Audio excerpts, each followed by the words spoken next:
The night I sold myself to a monster to save my father's life. I thought I was walking into hell. I never imagined the real danger wasn't the debt. It was the Mafia boss who refused to let me leave. But to understand how I ended up in that nightmare, we have to go back to where it all began. Mara had learned young that some girls were not raised. They were recruited, not by the world, by the weakness inside their own homes. She was 24 now, with tired wrists, careful hands, and the kind of beauty poverty never had time to admire. She worked the dawn shift at a hotel bakery, the afternoon shift at a neighborhood cafe, and took private cake orders at night for people who wanted elegance they could not afford from rich shops downtown. Her apartment sat above a laundromat and always smelled faintly of detergent and burnt sugar. The wallpaper peeled near the radiator. The freezer door had to be kicked once before it sealed. The kitchen table leaned to one side because a folded magazine had been shoved under one leg 2 winters ago and never removed. Still, the place was clean. Clean counters, clean cups, clean floors. That was Mara's oldest superstition. If she kept the apartment clean enough, maybe life would stop arriving in ruins, sometimes very late. When the building pipes groaned and her father had not come home slurring apologies through the door, she let herself picture the life she wanted. Not a mansion, not a rescue. Just one small bakery with a narrow front window and a painted sign that said second rise.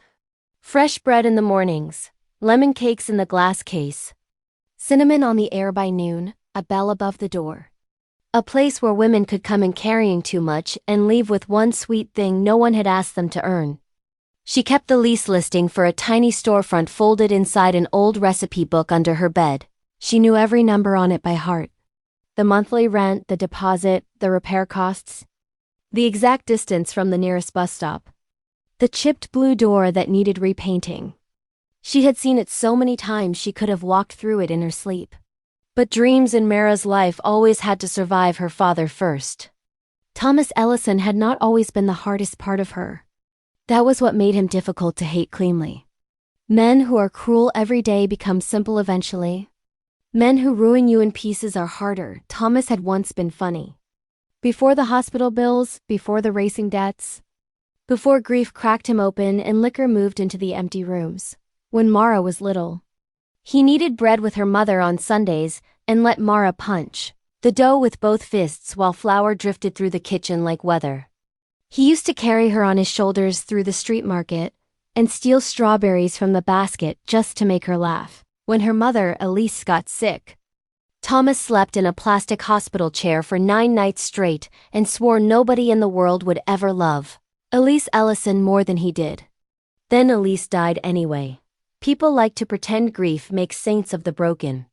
It does not. Sometimes it makes addicts, sometimes gamblers, sometimes fathers who cry into a bottle and ask their daughters to be patient one more time. Sometimes it makes a child learn how to wipe vomit from the bathroom floor before she learns long division. Mara remembered the first night she understood the order of things had changed. She was 11. Thomas had come home with rain in his hair and someone else's blood on his knuckles from a fight outside a bar he did not remember starting. He had sunk to the kitchen floor, shaking. Saying Elise's name like prayer had become a stutter. Mara had stood there with a towel in one hand and a glass of water in the other, staring at a grown man who looked less like a father than a disaster with her last name. Something in her made a terrible promise then. I will hold this house together. Children make vows adults should be ashamed to let them keep. Years later, that promise still owned her. It made her answer midnight calls. It made her pay utility bills with money saved for mixers and baking trays. It made her drag Thomas home from bars, apologize to men bigger than her, sit outside church basements while he promised rehab in a voice still wet from whiskey, and tell herself love was a duty even when it started to feel like a debt. That Thursday night, Mara stood in her kitchen glazing 6 vanilla cakes for a dentist's anniversary order. The icing had to set before midnight. Her shoulders ached, sugar clung to her forearms. A cracked radio on the windowsill hummed low jazz through static. Thomas's coat hung by the door, though he had not worn it sober in months. She looked once toward the bedroom where the recipe book lay under the mattress. Blue door, narrow window, bell over the frame. Second rise, one more season. She told herself, one more season of saving. One more season of saying no to emergencies. Then her phone started vibrating across the counter. Unknown number. Her hand stopped in the middle of a swirl of icing. There were calls you answered with your mind. And there were calls your body recognized first. Mara picked up. Hello? At first all she heard was music. Glasses, a burst of male laughter, then something heavy falling. Her chest tightened before her father's voice even arrived. Mara! He sounded frightened. Not drunk frightened, not sloppy, sentimental. Manipulative frightened. Real fear has a sobriety to it, Dad? Her voice sharpened instantly. Where are you? Don't come. The words were breathless. Cracked in the background, another man said, amused and cold. Then stop talking and give her the address. Mara's grip tightened around the phone. Dad, where are you? A wet swallow, a shaking exhale. Vescari Club. The line went silent. For 1 second she stood with the phone against her ear and the icing hardening beside her. Then she moved. Everyone in the city knew the Vescari name, even if they pretended not to. Ramon Vescari owned a private club, a hotel, 3 waterfront warehouses. Half the rumors in South Harbor, and most of the fear. Judges forgot things around men like Ramon Vescari. Witnesses left town. Competitors lowered their eyes. Bartenders went quiet when his people walked in. There were stories about him, but stories are mercy. Reality never bothers making itself dramatic. Mara shoved cash from the coffee tin into her coat pocket, wiped her hands on a dish towel, and stopped only once at the bedroom door. The recipe book was still under the mattress. The blue door was still waiting. The future was still folded into paper, then she ran anyway. By the time she reached the Vescari Club, her curls had come loose from their clip and one shoe was already rubbing a blister behind her heel. The club looked polished from the outside. Brass, black glass, expensive silence. A place for rich men to lose money without ever having to look poor while doing it. The guard under the awning looked at her the way wealthy buildings look at working women. Then she said Thomas Ellison's name. His expression changed. That frightened her more than contempt. They did not take her through the public bar. They led her down a private corridor, into an elevator. And below the building where the music turned dull overhead and the air smelled like leather. Old whiskey, and the kind of money that never enters banks honestly. When the elevator doors opened, Mara saw her father first. He was on the floor near a card table, one eye swelling shut, lip cut. Hands shaking so badly, he could not wipe the blood off his own chin. A glass had shattered near him. Chips glittered under the low light like pieces of a bad decision. Dad? She stepped forward, but an arm blocked her. Thomas looked up and in that single ruined face she saw all the versions of him at once. The father who once braided her hair badly because Elise was sleeping. The drunk who forgot her 18th birthday. The man who swore every relapse was the last one. The grieving widower. The selfish liar. The only parent she had left. Then she saw Ramon Vescari. He stood at the far end of the table in a dark suit. One hand resting lightly against the chair beside him as if violence were a meeting he had already finished. He was not loud, not theatrical. He looked controlled in the way storms look controlled, just before they break open over water. Beside him stood a fair-haired man with a polished smile and eyes too pale to trust. Miss Ellison, the blonde man said. Thank you for coming. Mara kept her eyes on her father. What happened? Thomas tried to push himself up and failed. I was gonna fix it. What happened? She repeated. The blonde man answered pleasantly. Your father entered a private game. He asked for extensions. He lost those as well. How much? He named the number. Mara went still. It was not a number people like her thought in. It was not a debt. It was a building, a future. An amount so absurd it became insulting. He doesn't have that, she said. No, the blonde man agreed. He does not. Mara turned at last to Ramon. He drinks. He gambles when he drinks. He says things he can't honor. Ramon's gaze moved once to Thomas, then back to her. He understood enough to keep asking for more. Thomas began to cry. Mara, baby, I thought if I won. Her eyes flashed to him. If you won what? Another month to ruin me? He covered his face. The blond man's smile deepened. Your father also offered assurance. Mara looked between them. What does that mean? Ramon did not answer. The blond man did. He said his daughter always comes when he falls. The room changed around her. Mara stared at Thomas, waiting for outrage, denial. Shame strong enough to stand upright. He only cried harder. That was when she understood she had not been called because they were cruel. She had been called because Thomas had taught the world how to use her. Dad, she whispered. He reached toward her blindly. I didn't mean. You never do, she said, and the worst part was how. Tired it sounded, not angry, not shocked, just old. Ramon watched her with an unreadable stillness. Mara swallowed once and faced him fully. If I say I can pay in work, would you hear it? The blond man laughed under his breath. Thomas made a broken sound. Even the guards glanced up. Ramon's eyes stayed on her. What kind of work? I bake, I cook, I can run a kitchen. Inventory. Scheduling, staff prep, whatever your house or hotel needs. I can work until the debt is cleared. The blond man's smile sharpened. Very noble. Mara did not look at him. I'm not offering nobility. I'm offering usefulness. Ramon's voice was quiet. And what if I want something else? Mara's throat tightened. But she held his gaze. Then you can refuse me. But if you're the kind of man people say you are, at least be honest about the price. Something unreadable moved across his face. Not softness. Not surprise exactly. More like recognition of resistance where he had expected collapse. Thomas started sobbing her name. Mara did not turn around. Take my time, she said. Not my body if you want obedience.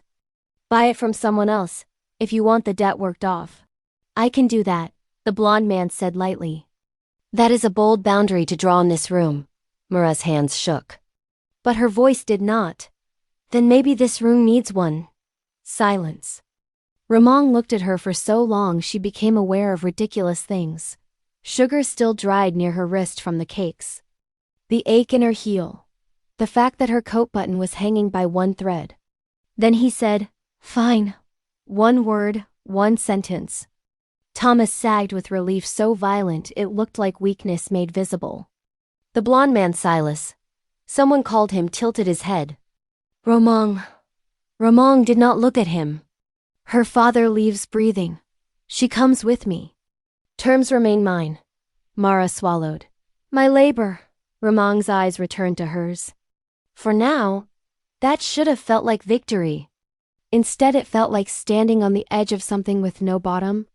They lifted Thomas to his feet. Blood streaked his jaw. His knees shook. Wait, Mara said. Let me talk to him. Ramon lifted one finger. The room obeyed. Thomas looked at her with the wet, guilty face of a man who wanted forgiveness before he had done anything to deserve it. Mara, I'm sorry. She had heard those words in kitchens, hallways, hospitals, parking lots, church steps, and cheap rehab waiting rooms. This time she did not let them in.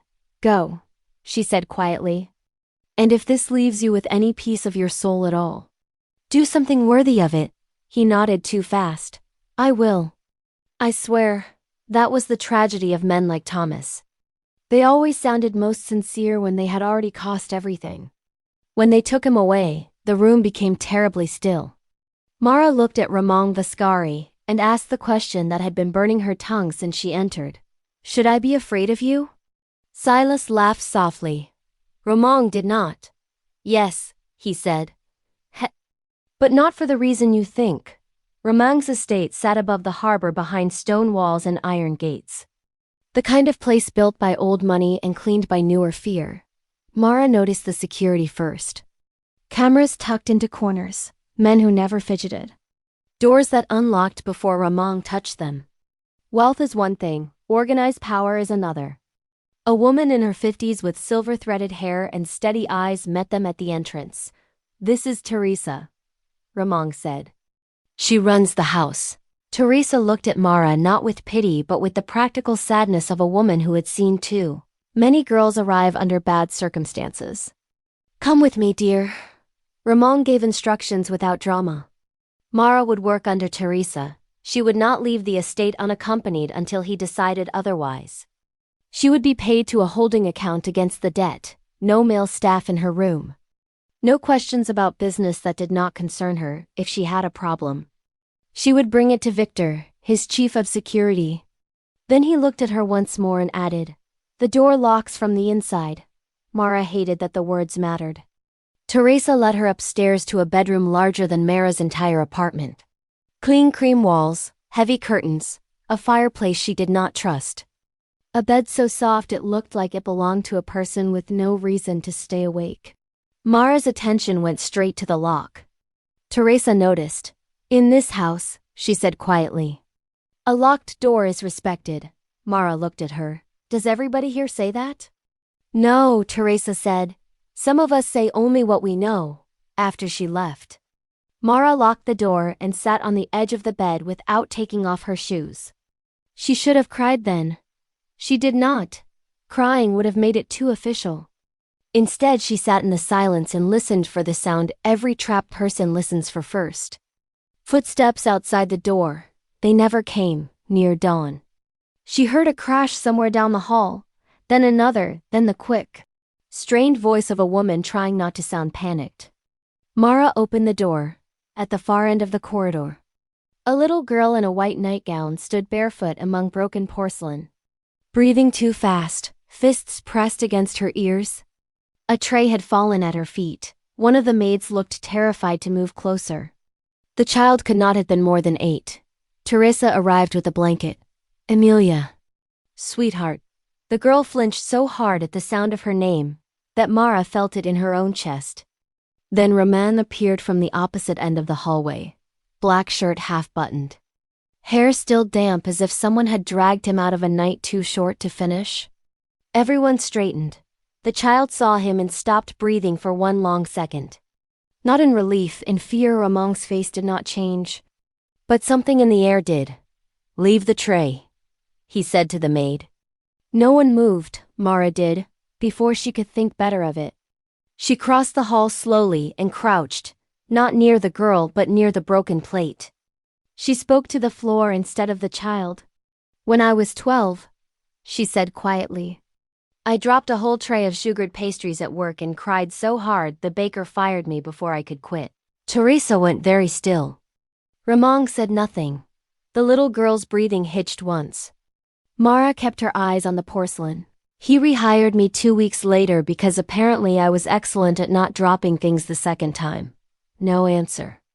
"That was rude of me," Mara said. "I should introduce myself before I tell humiliation stories." She lifted one hand. Palm up. Empty. "I'm Mara." The child stared. Then very slowly, her eyes lowered to Mara's hand. Ramon's voice came from behind them, low and controlled. "Her name is Emilia." Emilia pressed her lips together harder. Mara nodded as if that were enough. "That's prettier than mine." Still no answer. But Emilia's shoulders had dropped half an inch. Teresa whispered, astonished. "She hasn't." Ramon silenced her with a glance. Mara reached for the blanket Teresa held out, but instead of stepping toward Emilia, she wrapped it around her own shoulders first and made a dramatic shiver. "They're much better. Crisis resolved." The child blinked. One tiny sound escaped her nose, not a laugh exactly. More like her body forgot fear for half a second. Mara took the blanket off and held it out. This time Emilia came forward and took it. No one in the hallway missed what that meant. Ramon's hand tightened once at his side. Later, Teresa told Mara what the house already knew, but nobody said too loudly. Emilia was Ramon's niece. Her parents had died 6 months earlier in what the newspapers called a car accident and everyone else called a message. Since then the child had barely spoken, barely eaten, and barely slept unless exhaustion hit her harder than grief did. Specialists had come and gone, tutors had failed, nannies had cried. Emilia trusted no one for long, but that morning she took the blanket from Mara's hands. That was the first mistake. Not Mara's, Ramong's. Because fear can live comfortably in a house for years, hope ruins the balance. The next day, Teresa put Mara in the kitchen mostly because work was easier than panic. Mara learned the rhythms quickly, which cook oversalted when nervous, Which dishwasher limped after noon, which pantry shelves creaked, which staff members had learned to hear Ramong's footsteps as warning and which still heard them as rescue. She also learned something else. Amelia did not eat breakfast with the family because there was no family table anymore. A tray went up, most of it came back down untouched. On the third morning, Mara asked if she could try something. Teresa hesitated. Ramon doesn't like improvisation around the child. Mara kept kneading dough. Good. I don't like children being treated like unstable diplomats. An hour later, she carried a warm tray upstairs herself. Not fancy, just milk bread shaped into tiny moons. Brushed with honey, still soft enough to tear with 2 fingers. Amelia sat by the window seat in a blue sweater, staring out at the harbor as if she had been stationed there to guard against feeling. Mara did not walk all the way in. She set the tray on the floor beside the doorway and sat against the wall outside the room. I brought a negotiation, she said. No answer. I don't know what you eat when everyone is being dramatic around you. So I made bread. Bread minds its business. Silence. Mara leaned her head back against the wall. My mother used to say dough is honest. If you smother it, it dies. If you give it warmth and leave it alone, it rises anyway. A minute passed. Then another. Mara heard the smallest sound. Bare feet on carpet. She did not turn her head. A piece of bread disappeared from the tray. That was the first time Amelia ate anything warm in nearly a week. Ramon found Mara back in the kitchen dusting flour off her apron. You went to her room, he said. Mara wiped her hands. Yes, I did not tell you to. No, the room tightened. 2 line cooks suddenly found very important reasons to leave. Ramon looked at the dough resting in bowls on the counter. And yet she ate. Mara met his gaze. Children are not vaults. You don't unlock them by ordering louder. His expression should have hardened.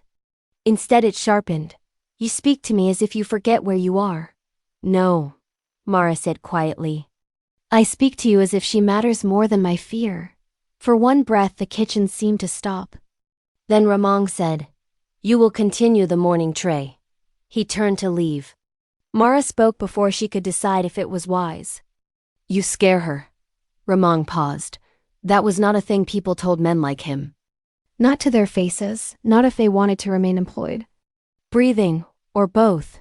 She saw too much, he said at last. Mara's voice softened. That isn't an answer. Ramon looked back over his shoulder. And for the first time she saw something beneath the control. Not gentleness, something rarer. Helplessness in a man who hated it. No, he said. It isn't. That should have been enough to warn her away. Instead it made her curious. Days passed, then weeks. Mara baked. Organized pantry stock, repaired supplier schedules. And learned the estate the way poor women always learn dangerous places, by noticing everything and reacting to nothing. She saw which guards were loyal to Ramon, and which were loyal to fear alone. She saw Victor Ramon's dark-haired security chief carry a sleeping Amelia from the library one evening with more care than most fathers carried newborns. She saw Silas smile too smoothly at the staff and never forget a weakness once he found one. She also saw Ramon in fragments, a man who could silence a dining room by entering it. A man who signed papers without reading the summaries first because he preferred raw facts. A man Amelia feared when he stood too near and searched for in doorways when she thought no one saw. A man who never touched Mara without cause and still managed to feel like a threat every time he crossed a room. Obsessions do not begin with desire. Sometimes they begin with interruption. Mara interrupted his house. She disrupted the careful distance everyone kept from Amelia. She corrected an overcharge on pantry invoices and quietly saved the kitchen $4,000 in 1 month. She told Teresa the gardener's son needed a doctor, not more prayer. She moved through the estate like a person who had been dragged there against her will and therefore saw no reason to flatter its rules. Silas noticed first. He found her in the dry storage room one afternoon comparing 3 vendor invoices that should have matched and didn't. "You're diligent," he said pleasantly from the doorway. Mara looked up. "Your produce vendor bills 2 estates for 1 delivery route." Silas smiled. "And yet the fruit keeps arriving. So does theft," she said.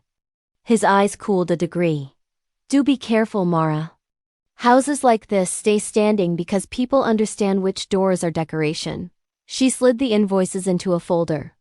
"Then maybe your problem is that I grew up without enough doors to respect them properly." Silas laughed. But it did not sound amused. That night, Thomas called. Teresa brought the phone to Mara in the downstairs pantry with a face full of apology. Mara took it anyway. "Dad," his voice came through thin and urgent. "Baby, are you all right?" Tears rose at once, which humiliated her. "You're asking me that from wherever you are?" "I'm trying," he said. "I swear I'm trying." In the background, she heard the unmistakable click of a glass set on wood. Mara closed her eyes. "Dad, no, listen. "I just need a little help. Not much, enough to get a room and stay away from the old crowd. Maybe if you ask Ramon." She opened her eyes and found Ramon standing in the doorway. Of course he had heard enough. Thomas kept talking. "Men like him respect loyalty. Tell him I'm your father. Tell him if he helps me now, I can really get clean this time." Mara hung up before he finished. The pantry felt too small to contain her shame. "He's scared," she said, though she no longer knew whether she meant Thomas or herself. Ramon's expression did not change. "No, he's empty. There is a difference." "Don't. You heard the glass. Don't," she repeated. Louder now, "Because rage is easier than grief if you can catch it in time." Ramon stepped inside. "He used your love at my table, Mara. Now he wants to borrow against it from a safer distance." She slapped him. The crack of it seemed to shock the whole room. Victor appeared instantly at the end of the corridor, hand near his jacket. Ramon lifted one finger without looking away from Mara. Victor stopped. Mara's breath came hard, her hand shook. "You do not get to reduce him to his worst thing." Ramon touched his cheek once, not with outrage but with thought. "And you do not get to reduce yourself to the part of you that saves him, that silenced her more brutally than anger would have." He left without another word. Later that evening, Amelia found Mara in the kitchen re-rolling ruined pastry dough she had no business taking out on innocent butter. The child stood by the counter in socks, holding one of the tiny wooden bread stamps Mara had carved into star shapes for her. "You're angry," Amelia said. It was the first full sentence anyone in the house had heard from her in months. Mara stared. Amelia's face tightened immediately, as if she regretted the sound of her own voice. Then Mara did the one thing that saved the moment from becoming ceremony. "Yes," she said. "And the croissants are suffering for it." Amelia looked at the twisted dough. Then back at Mara. A breath that might have been the beginning of laughter escaped her. Mara's eyes burned. "There it is, betrayed by pastry." Amelia set the stamp on the counter. "Uncle Roman gets angry quiet." Mara swallowed. "I noticed." The child traced a flower line with one finger. "When Mama died, he got quieter than that." Mara waited. Amelia's lashes lowered. "I think quiet can be meaner than shouting." Mara thought of the phone call. The club, her father on the floor. Ramon saying fine. Ramon not touching her. Roman allowing the lock. Ramon telling the truth so directly it felt like punishment. "Yes," she said softly. "It can." 3 nights later, Victor knocked on her door and asked Ramon wanted to see her in the study. Silas was already there, leaning beside the fireplace with his hands folded. A ledger lay open on Ramon's desk. Mara knew before she got close that it had something to do with Thomas. Pain has a scent to it. This smelled like ink. Ramon looked at her. "Read the line at the bottom." Mara stepped forward. "Thomas Ellison, extensions, penalties. Private table balance, security fee then." In a neat hand too elegant for the filth it carried. "Collateral confidence. Daughter can be relied upon to appear and comply." Mara went cold. For a moment the words did not mean anything because her mind refused to let them. Then they did. Not daughter might come.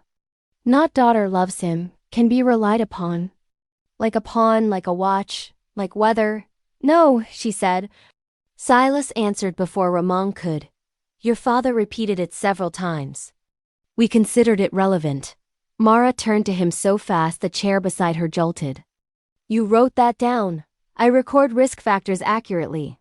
You record women as leverage. Silas's smile thinned. Mara looked at Ramon. Did you know? He did not insult her with a lie. Not that phrasing. But you still took me. Yes, the honesty hurt more than excuse would have. She laughed once. A terrible little sound. I said I would work, I said take my time. I drew a line right in front of you and you still brought me here like... Her throat closed around the rest. Ramon stepped around the desk. Mara flinched before she could stop herself.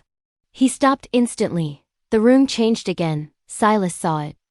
Victor, at the door, saw it. Mara saw it most of all. A feared man brought to stillness not by threat, not by gunfire, but by the knowledge that he had become something she needed to recoil from. Ramon's voice lowered. I know what I accepted. No, Mara whispered. You know now. He took that and did not defend himself. After a long moment he said, Your father's debt is cancelled. Silas turned sharply. Ramon did not raise his voice. Leave us. Silas hesitated. Victor took one step into the room. That settled it. When the door shut. Mara laughed again. Bitterer this time. You think that fixes it? No, then what does it do? Ramon's face held no mercy for himself. It stops me from being the second man who spends you. That struck somewhere deeper than she wanted it to. She should have felt relieved, free, grateful, even. Instead she felt hollowed out. I need to leave this room, she said. Ramon nodded and stepped back. That night she sat on the floor of her bedroom with her back against the locked door and understood something terrible. She did not know who she was as she stopped rescuing men from the consequences of themselves. The next morning Ramon changed the rules of the house without announcing it publicly. The guard outside her corridor disappeared. Teresa asked instead of instructed. Victor returned her phone. Amelia was told she could visit Mara in the kitchen whenever she liked.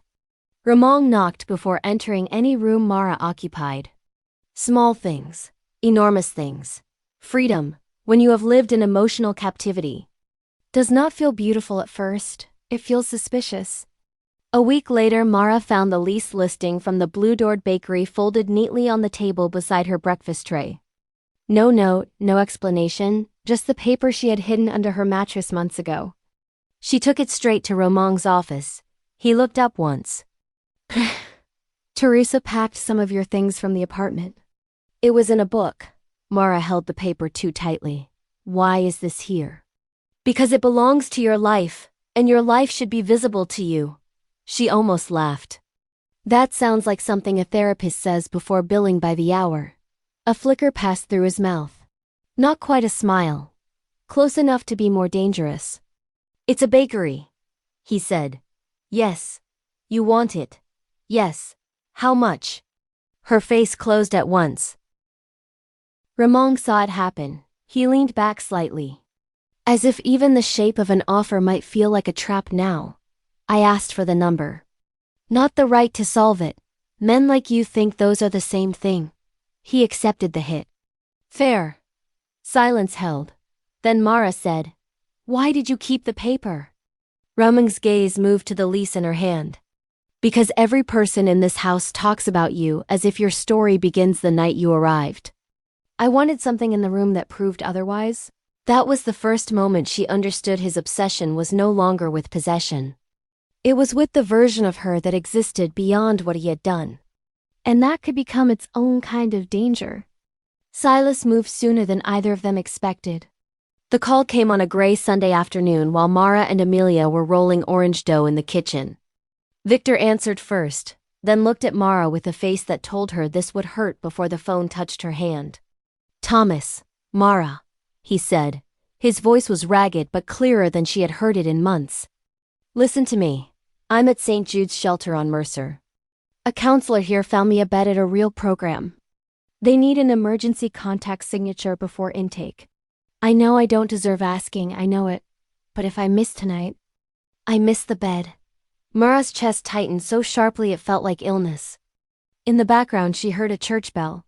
Thomas kept talking, words tumbling over each other with the desperate sincerity of a man trying to sound worthy of one last chance. Please come alone. I don't want Vascari's people turning this into a war. Just sign the form and I'll go in. If I lose this, I lose it for real. Ramon was in the doorway by then. She did not know how long he had been there. It's a trap, he said after she lowered the phone. You don't know that. Yes, he said. I do. He knew the shelter name. Silas could learn the shelter name. He knew the bell. Silas could learn the bell. And if this is the one time he's telling the truth? Ramon said nothing. That was worse than argument. Silence left the choice where it belonged. Mara looked at him. You said I'm free. Yes. Then I'm going. Every person in the kitchen went still. Old Ramon, the man everyone feared by reflex, could have locked the gates, could have had Victor take her phone, could have called it protection while turning it into control. Instead, he stepped aside. I'm not stopping you, he said quietly. But I'm not leaving the city around you to chance, Mara stared. No one touches him unless he reaches first. Agreed. No one drags me back here after. A long pause. Agreed. And if I don't come back? His answer came slower than the others. Then your belongings go wherever you say, no one follows, from the hall.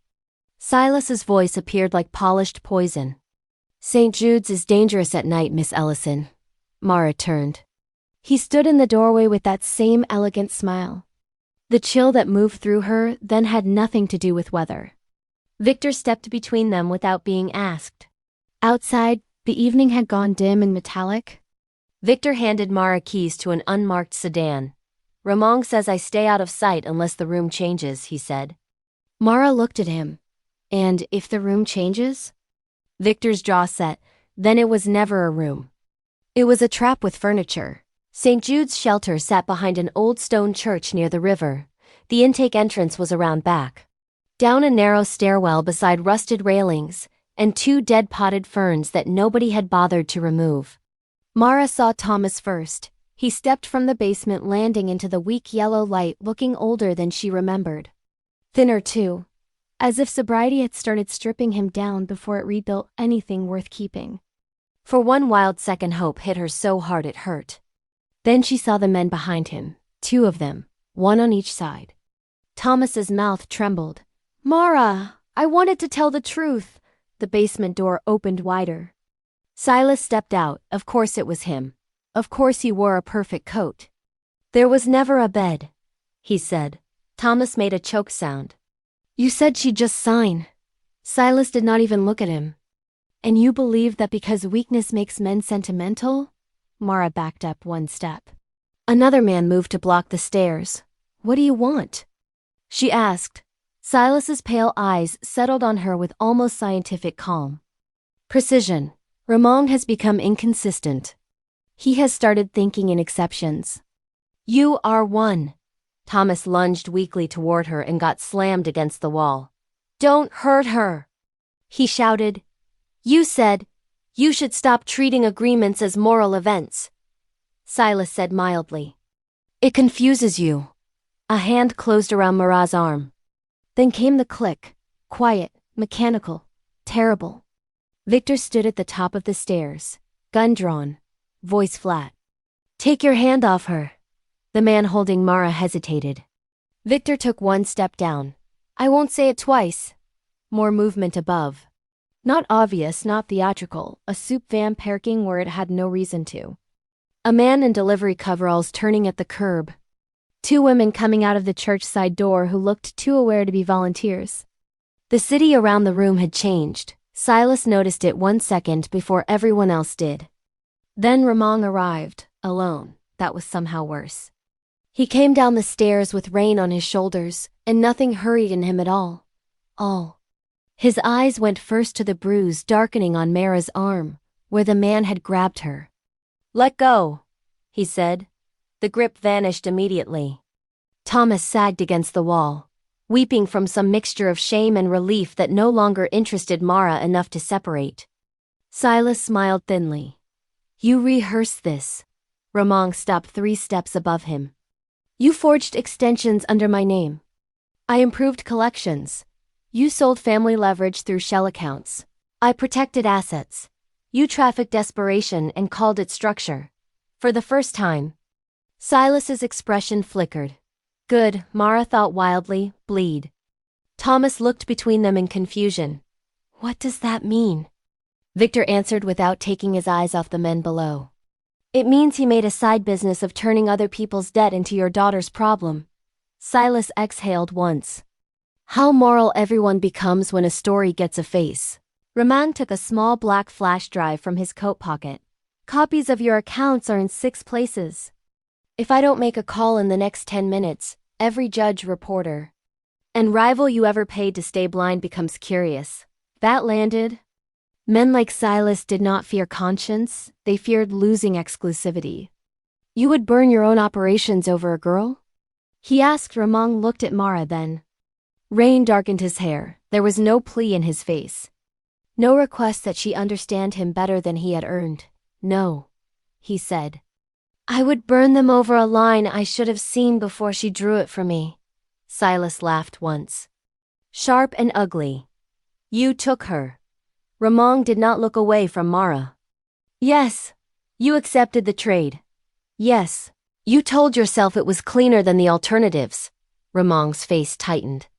Yes. The truth moved through the stairwell like another weapon. Mara's throat burned.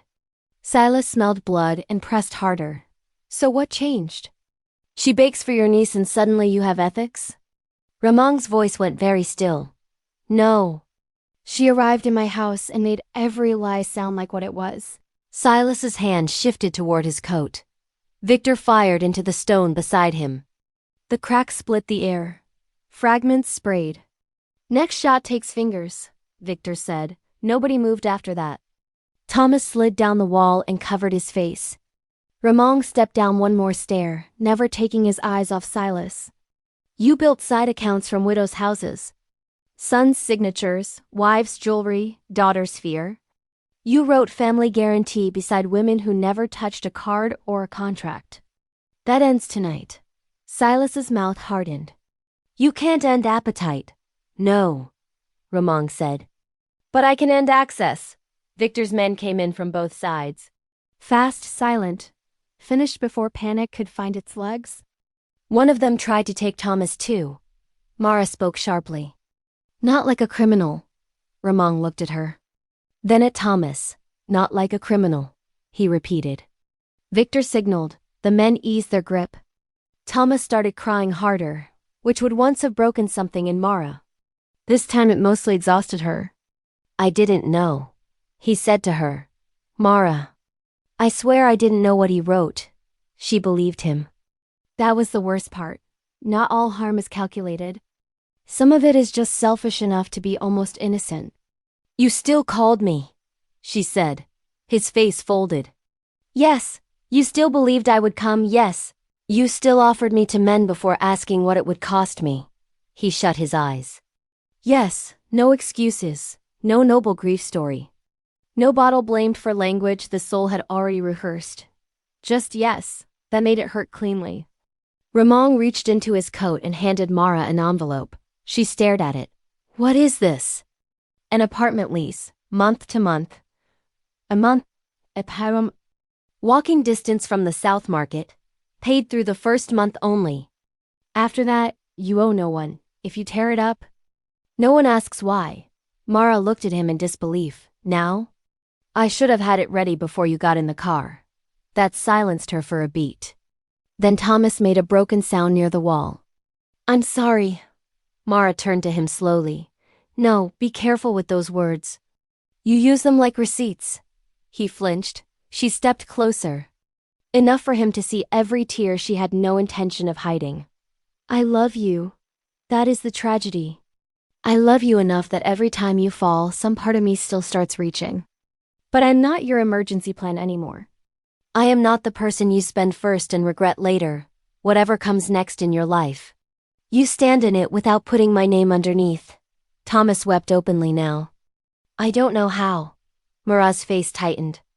Then learn from people who are not me. Romain looked away when she said it, as if the sentence had found more than one target. Thomas was taken to a court-supervised treatment facility that same night because testimony became very useful when men like Silas started bargaining for breath. Mara did not go back to the estate immediately. She went to the apartment first. It sat above a closed stationery shop on a quiet side street and smelled like dust. Old paper and somebody else's patience. The kitchen was tiny. The bedroom window stuck halfway open. The pipes knocked in the walls after midnight. It was beautiful. The first night she slept in jeans on top of the blanket with the envelope under her pillow, because freedom can feel like theft when you are new to it. The second day Teresa arrived with 2 boxes, a tea kettle, and enough groceries for 3 accidental children and a nervous dog. She hugged Mara once without speaking and cried afterward in the hallway like a woman embarrassed by hope. On the third day, Victor dropped off a small cardboard box and left before she reached the stairs. Inside were her mixing bowls, her mother's recipe cards, and the wooden star bread stamp Amelia had quietly slipped into the corner. No note. On the 4th day, Amelia sent one through Teresa. The card had only 6 words on it, written in careful child handwriting. Bread still rises if left alone. Mara cried over that one. She did not see Ramon. Not for 12 days, in that time. She visited Thomas once with a counselor present and watched him sit in institutional gray, sober enough to look smaller than she remembered. He did not ask her for money. He did not ask when she would forgive him. He did not ask her to save him. That was progress so fragile she refused to touch it too quickly. She also went to see the blue-doored bakery. The sign had been taken down, but the window was still there. The floorboards still sloped slightly toward the back. The oven needed work. The sink needed replacing. The front bell was gone. Mara stood in the empty room for a long time and felt terror dressed up as possibility. Then came Amelia's second note. Not from me, from him, come if you want. There was no signature because there did not need to be. Mara almost didn't go, then she did. The Vascari Club looked exactly the same from the outside. That offended her. Inside, Victor met her at the private elevator and said only, "You should see this yourself. Below the club." In the same room where Thomas had bled and Mara had bartered away her peace. The card table was gone. In its place stood a long steel basin. Around it were boxes, ledgers, folders, contracts tied in red string. Men from 4 different crews stood watching with expressions that ranged from furious to calculating. Teresa was there for Amelia. Victor was there for Ramon. 2 federal investigators stood near the back with faces carefully trained into legal boredom. Silas stood in cuffs between guards, pale now in a way polished men never prepare for. Ramon stood at the head of the room in black as always, but Mara saw the difference immediately. The suit had not changed. The man inside it had. His gaze found her when she entered. It opened for one unguarded second. Then he controlled it, not to hide from her, but to make sure her arrival remained hers. That mattered. One of the rival men spoke first. "This is madness. You don't tear up collateral because your conscience gets selective." Ramon opened the nearest ledger. "These are not collateral agreements," he said. "These are confessions written in accounting language." He turned pages as he spoke. Houses pledged by sons who had no legal title. Wives' jewelry held against losses they never authorized. Sisters listed as leverage, daughters marked as pressure points. Vendor penalties inflated through shell fees. Staff wages intercepted to force dependency. Whole families turned into insurance policies. The room shifted uneasily. Men like that did not enjoy hearing their methods said plainly. Evil prefers euphemism. It photographs better. Ramon lifted one page. "Tonight, every contract in my territory that uses blood relation as debt leverage dies. If a man loses his own money, that is his vice. He does not get to gamble with a woman's life beside it." A heavy-set man near the wall barked a laugh. "And if we disagree?" Victor held up a file box. Then copies go out. Ramang's expression did not change. Silas kept thorough accounts. Thoroughness is ugly when it changes sides. Silas looked at Mara, then with something close to hatred, pure enough to admire for its honesty. "This started with you," he said. Mara shook her head. "No, this started long before me. I just stopped lowering my eyes to make it comfortable." Ramang looked at her for a beat too long. Then he lit the first page. The flame caught slowly at first, then rushed the ink. He dropped it into the basin. One by one, the ledgers followed, names curled black, numbers blistered.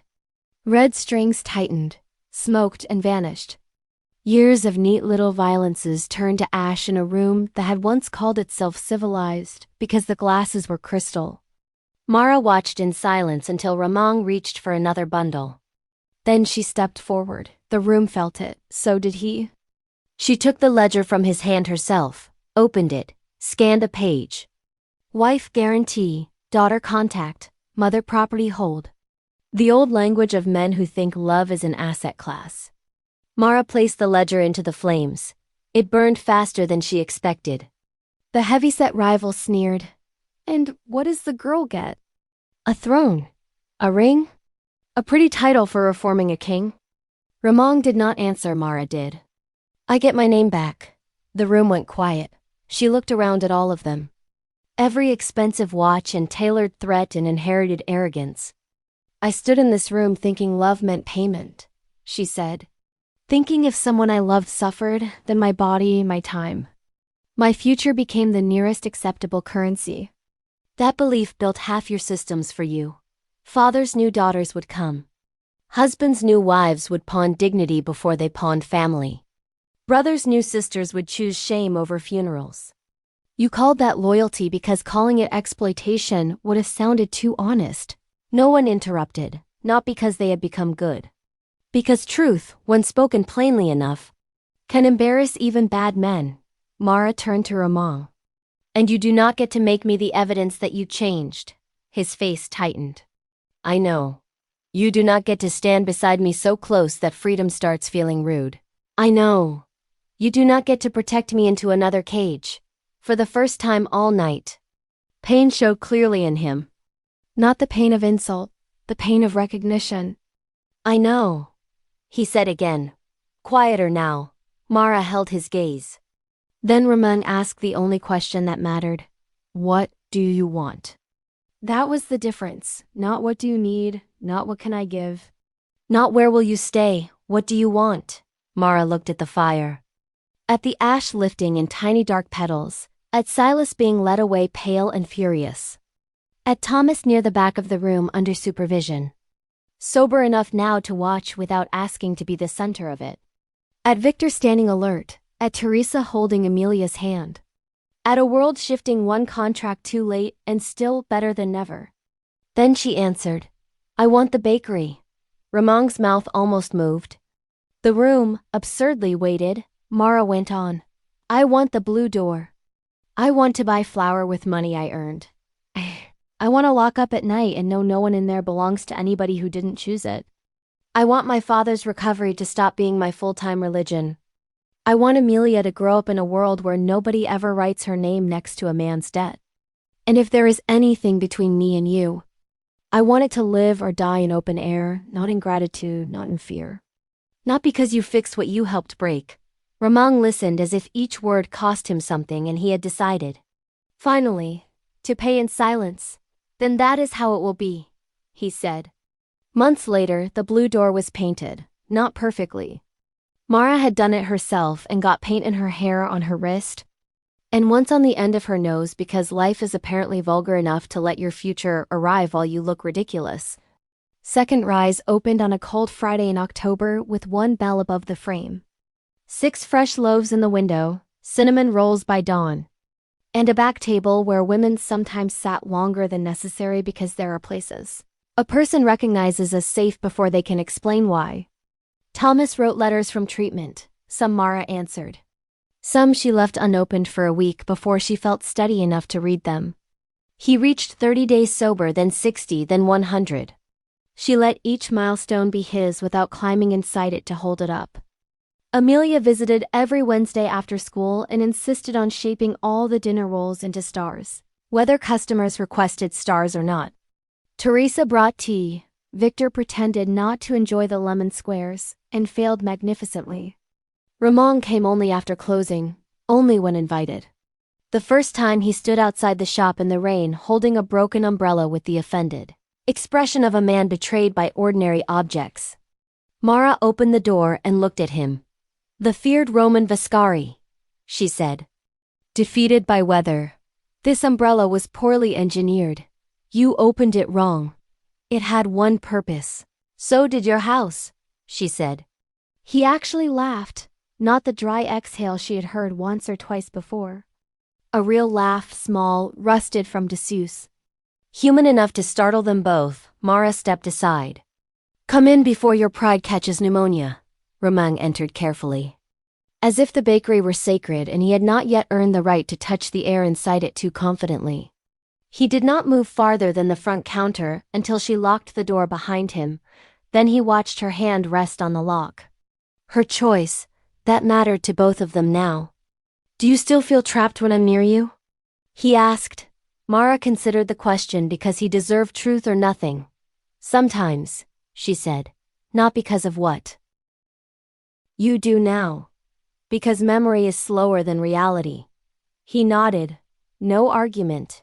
No wounded vanity. Just acceptance. "And now?" he asked. Mara looked at the blue door. The bell above it, the flower on her apron. The city outside, the key in her hand. Then she looked back at him. "Now I know I can open it." Something softened in his face so briefly it might have been missed by anyone who had not spent months learning how carefully he hid his better instincts from the world. "That," he said quietly, "is all I wanted." Mara smiled. Sad and knowing at once. "No. At first you wanted to keep me." He took the truth without flinching. "Yes. And now?" Ramon's voice lowered. "Now I want to be someone you never have to escape." That was a better answer. Not perfect, not redemptive, just honest enough to live in. Mara crossed the shop slowly and stopped in front of him. Close enough to touch, free enough not to. "For tonight," she said. "That's enough." She placed her hand against his chest. His heart beat steady beneath dark wool and all the dangerous history between them. Ramon covered her hand gently, leaving her every possible second to pull away. She didn't. Outside, rain moved softly across the glass. Inside, the bread racks still smelled warm once. Mara Ellison had walked into a room beneath a private club believing love meant surrender. Labor, rescue, and sacrifice in whatever order the men around her demanded. She had thought freedom was something granted by powerful people if they became merciful enough. She knew better now. Freedom was not mercy. It was a door, a lock, a key in your own hand. And when she finally stood beside the man they used to call a monster, it was not because he had bought her, or saved her, or claimed her, or turned obsession into romance by force of wanting. It was because the door was open, and for the first time in her life, staying was not the same thing as being owned.